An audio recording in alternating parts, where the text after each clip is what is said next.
Hey everyone, thanks for joining. I know it's been a while since Jeff and I have done a little video.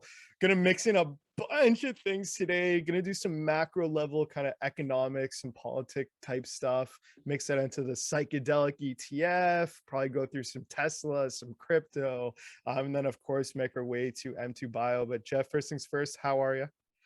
Doing great, thank you. Loving it here in beautiful Cape Town. We're now getting into the kind of spring, summer weather here, and it's just gorgeous.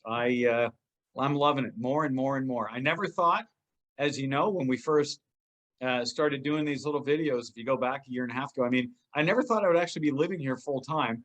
That was because of the lockdown, but I love it.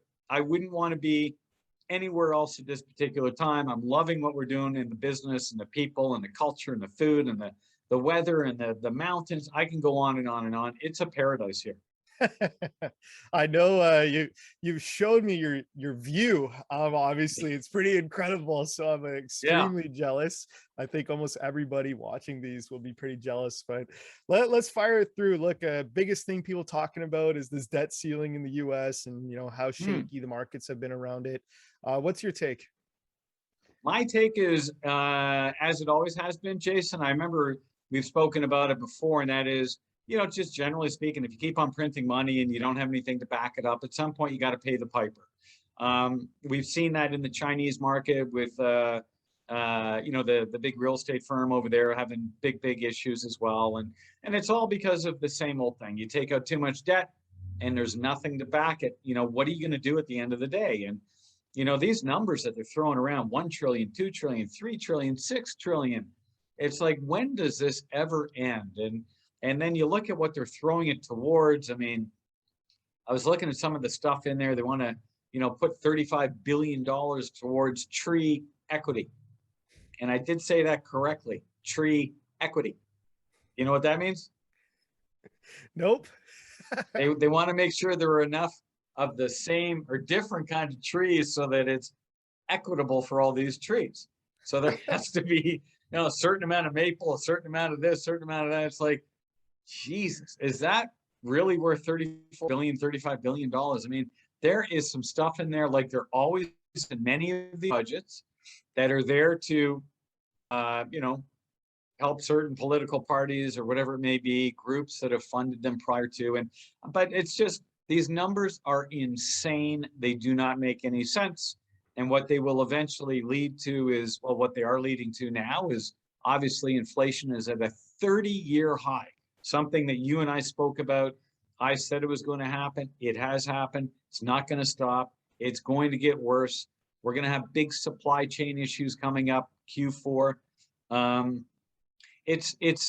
These policies are lunacy at its best. And no one cares about fiscal policy anymore. It doesn't matter. Just don't worry. We'll print the money and we'll figure it out later. And that's just not a good thing.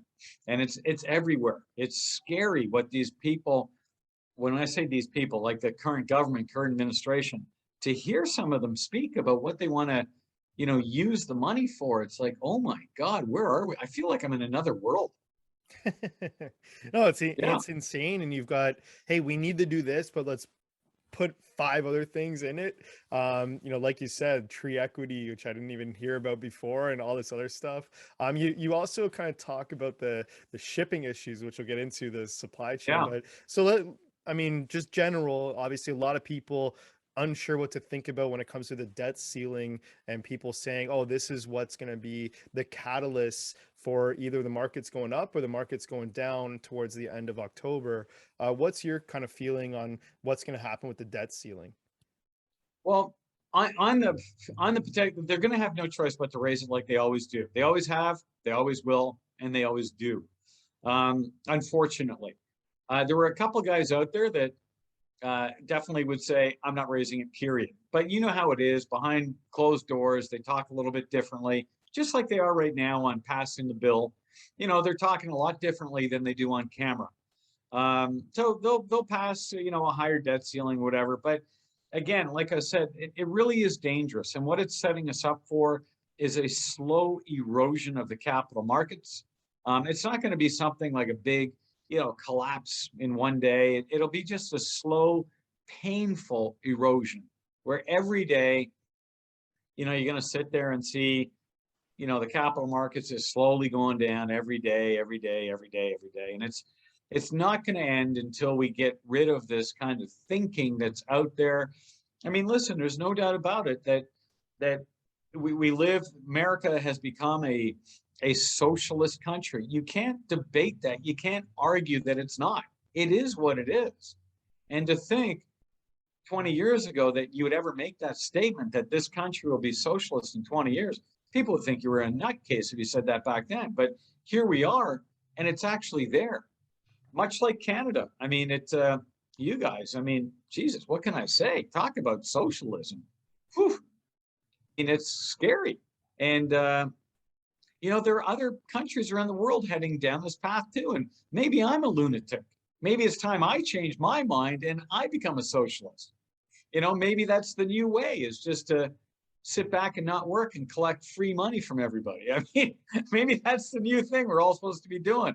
Me personally, I don't get it. Yep.